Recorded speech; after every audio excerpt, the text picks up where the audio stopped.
तुंगभद्रा नदी के किनारे आत्मदेव नाम का एक ब्राह्मण रहता है। इस आत्मदेव ब्राह्मण की पत्नी का नाम धुंधली। बड़ी उम्र तक इसे कोई संतान की प्राप्ति नहीं होती। जब बड़ी उम्र तक इसे संतान की प्राप्ति नहीं हुई तो मन में बहुत उदास हो जाता, निराश हो जाता। ऐसा जीवन संतान के बिना सूना, कौन मेरा बुढ़ापे का सहारा बनेगा? इतनी बड़ी धन संपत्ति का उत्तराधिकारी कौन बनेगा? किसके नाम से मेरा कुल गोत्र परिवार चलेगा? मौत होगी, पिंडदान कौन करेगा? और उसकी उदासीनता, उसकी निराशा, उसकी हताशा, उसके दुख उस सीमा तक चले जाते कि जब वो आत्महत्या करने का निर्णय ले बैठता, आत्महत्या करने का निर्णय ले बैठता। तो आत्महत्या करने के लिए वो वन में जाता। वन में नदी के किनारे जब पहुंचा आत्महत्या करने के लिए कि नदी में छलांग लगा के आत्महत्या कर लेंगे, डूब मरेंगे, तो देखा वृक्ष के नीचे एक संत को भजन करते। वो संत के पास गया, संत को वंदन किया, नमन किया। संत ने पूछा तुम कौन हो, यहां कैसे आए हो? तो उसने अपना परिचय दिया, मेरा नाम आत्मदेव ब्राह्मण, तुंगभद्रा नदी के किनारे मेरा गांव, मेरी पत्नी धुंधली।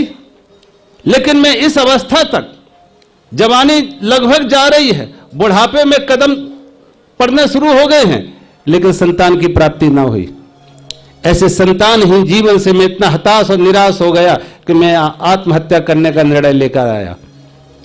जब कहा मैं आत्महत्या करने के लिए आया तो संत मुस्कुराए, अरे मूर्ख, ये भगवान का दिया हुआ सुंदर शरीर क्यों व्यर्थ नष्ट करना चाहता है?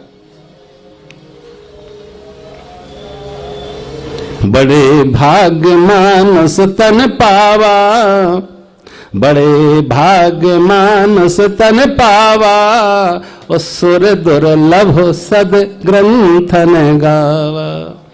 ये देवताओं को भी असंभव है, दुर्लभ है। देवता है भोग योनि और मनुष्य है कर्म। ये भूमि है, मर्तलोक है, कर्म भूमि है। देवताओं के पास सुविधा ज्यादा होगी, लेकिन वो नए कर्म नहीं यहां बना सकते, पुण्य नहीं। बड़े भाग्य मानुष तन पावा, सुर दुर्लभ सदग्रंथन गावा। देवताओं को भी दुर्लभ है, और ये मनुष्य शरीर भगवान ने दिया है, और तुम नष्ट करना चाहते हो। उसने अपनी पीड़ा बता दी। संतानहीन हूं, बिना संतान के मेरे जीवन का, बुढ़ापे का सहारा कौन होगा? मेरे मौत के बाद मेरे पिंडदान कौन करेंगे? मेरा कुल गोत्र किसके नाम से चलेगा? इतनी बड़ी धन संपत्ति का उत्तराधिकारी कौन? संत ने समझाया कि कोई बेटा बेटी तुम्हारा नाम चलाएंगे, कोई नहीं चलाते नाम। नाम खुद चलाना तो खुद अपना नाम अपने सदकर्मों से, शुभ कर्मों से, पुण्य कर्मों से, सेवा से, परोपकार से अपना नाम खुद पैदा कर लो, खुद उजागर करो। मीरा का नाम हम याद करते, मीरा को मीरा की संतान के कारण से, नानक को नानक के संतान के कारण से, कबीर को, चैतन्य को, रविदास को, सूरदास को, तुलसी को हम याद करते हैं संतानों के कारण से, या उनके स्वयं के सदकर्मों के कारण से। अपने शुभ कर्मों से अपना नाम खुद अच्छा बना लो कि जो तुम मर के भी अमर हो जाओ। जो लोग परोपकार के लिए मरते हैं वो मर के भी अमर हो जाते हैं।